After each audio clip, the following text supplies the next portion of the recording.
বর্তমানে যে মন্দিরটি দেখছেন সেটি আসলে একটি শ্মশান। মন্দিরে গেলে দেখতে পাবেন এখানে কোনো দেবমূর্তি নেই। একটি অশ্বত্থ গাছকে রোজ হাজার হাজার মানুষ পুজো দিতে আসে।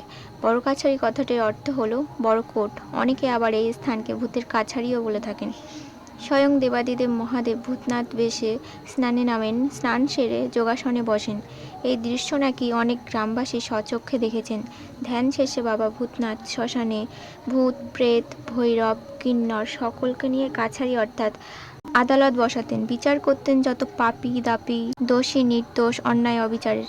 এই মন্দিরটি পশ্চিমবঙ্গের দক্ষিণ ২৪ পরগনা জেলায় বিষ্ণুপুর থানার বাঁকড়াহাটের নিকটস্থ ঝিকুবেড়িয়া গ্রামে অবস্থিত। লোকমুখে প্রচলিত ১৭৪০ খ্রিস্টাব্দ বাংলা নবাব আলীবর্দী খানের শাসনকালে মারাঠা বর্গীরা বাংলা আক্রমণ করেছিল। তাদের অত্যাচারের হাত থেকে বাঁচতে স্থানীয় লোকজন কাছের একটি জঙ্গলে আশ্রয় নিতে বাধ্য হয়।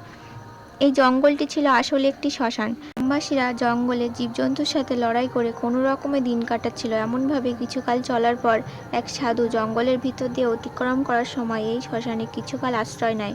প্রথম দর্শনে গ্রামবাসীরা ভক্তি ভরে বিশ্বাস করে নেন যে ইনিই তাদের একমাত্র মুক্তিদাতা।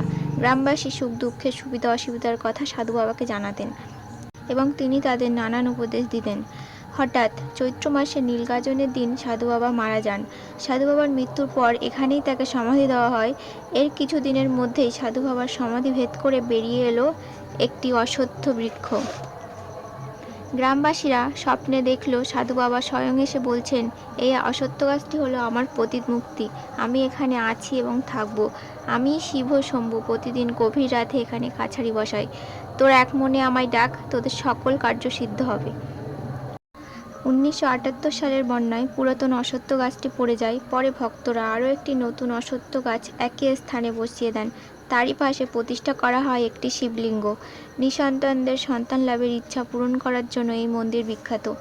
হিন্দু, মুসলিম, খ্রিস্টান, বৌদ্ধ নানা সম্প্রদায়ের মানুষ রোজ হাজারে হাজারে আসে, মনোবাসনা কাগজে লিখে দিয়ে যায়। ভক্তদের সন্তান লাভের ইচ্ছা পূরণ হলে, পুত্র হলে মাটির গোপাল আর কন্যা হলে মাটির সীতা এনে ভক্তি ভরে পুজো দিয়ে মানত চুকিয়ে দিয়ে যায়।